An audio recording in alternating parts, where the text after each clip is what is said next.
Et maintenant, pour oublier le froid et l'hiver, je vous propose de vous transporter à l'île Maurice dans un jardin absolument sublime. Il s'appelle le jardin de Pamplemousse. Vous connaissez ? Oui, très bien. Oui, c'est un endroit magique. Alors tout de suite, direction l'île Maurice. Regardez. L'île Maurice, un paradis dans l'océan Indien, une nature merveilleuse. Et dans ce paradis, un autre paradis, le jardin botanique de Pamplemousse. Créé il y a presque 3 siècles, ces 25 hectares abritent 85 variétés de palmiers et 600 espèces d'arbres. Saloni, guide officiel du jardin depuis 14 ans, nous en extrait la sève. Elle se trouve ici devant le plus grand baobab du jardin. On commence par quoi, chère Saloni ? Les nénuphars géants qui viennent d'Amazonie, de l'Amérique du Sud, on appelle aussi le Victoria amazonica. La jeune feuille, toute petite, elle ressemble à un petit cœur et ça va prendre environ 10 à 15 de jours pour grandir. Une fois c'est grande, elle reste environ 1 mois et après c'est abîmé comme celle-ci, les jardiniers le coupent pour faire de la place aux autres. Alors ici, ce sont des pins colonnaires de la Nouvelle-Calédonie qu'on appelle Araucaria. À Maurice, tout petit, on l'utilise comme sapin de Noël parce qu'il ressemble au sapin. Ici, c'est un pommier de la Malaisie. Et ça fait des petites fleurs comme ça, comme des pompons.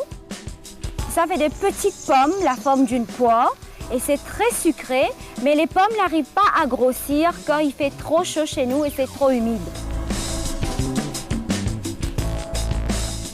Ici, ce sont des palmiers talipo qui viennent du Ceylan, du Sri Lanka. C'est un palmier qui fleurit une fois dans sa vie, mais malheureusement, la fleur a pris toute la sève du palmier. Après 6 mois de floraison, le palmier, il mourra.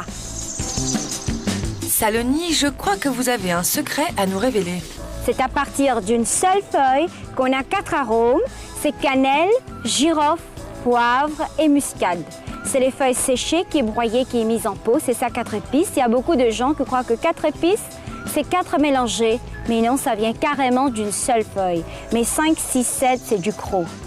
L'arbre à saucisse, ou bien on appelle un calebassier d'Afrique. La calebasse est utilisée en Afrique pour faire des instruments de musique, des maracas, ou bien pour faire des récipients pour mettre de l'eau. Ici, c'est le bassin de lotus blanche. Lotus, c'est la fleur sacrée des bouddhistes et des hindous. Il y en a des roses et des blancs, et là, c'est le lotus blanc, mais le lotus bleu n'existe pas. Ici, c'est un arbre qu'on appelle le Myristica madagascariensis, ou bien tout simplement l'arbre qui saigne. Pourquoi l'arbre qui saigne? Parce qu'il saigne à n'importe quel moment de l'année. La sève rouge qu'on voit ici est utilisée à Madagascar comme une médecine traditionnelle. C'est pour soigner l'eczéma, la maladie de la peau. On dit que si on touche l'arbre et on fait un souhait, ça va se réussir. Merci Saloni, c'est tout ce qu'on vous souhaite. Il nous reste 84 différents palmiers et 596 espèces d'arbres à découvrir. On arrive. Le meilleur moment pour vous rendre dans ce jardin et à l'île Maurice, c'est entre le mois de septembre et le mois de février, ce qui laisse quand même une belle latitude de saison. Belle saison. Vous connaissez ce jardin? Oui, je connais très bien ce jardin. C'est vrai que c'est un endroit magnifique. Vous avez vu dans le reportage ces grands nénuphars. On dit nénuphars, Philippe? Oui, des magnifiques nymphéas. Voilà, ces grands nymphéas, c'est assez impressionnant. C'est l'un des rares endroits où on en trouve en si grande quantité. Et savez-vous, Sandrine, qu'un enfant peut tenir dessus? Alors, c'est évidemment à déconseiller, mais en tout cas, ils sont capables normalement de supporter le poids d'un enfant. Vous connaissez bien sûr la luxuriance de ce jardin, Philippe. Beaucoup de plantes aquatiques, et les plantes aquatiques reviennent vraiment aussi chez nous en France, dans nos bassins, etc., avec les carpe-koi, etc., les tendances zen.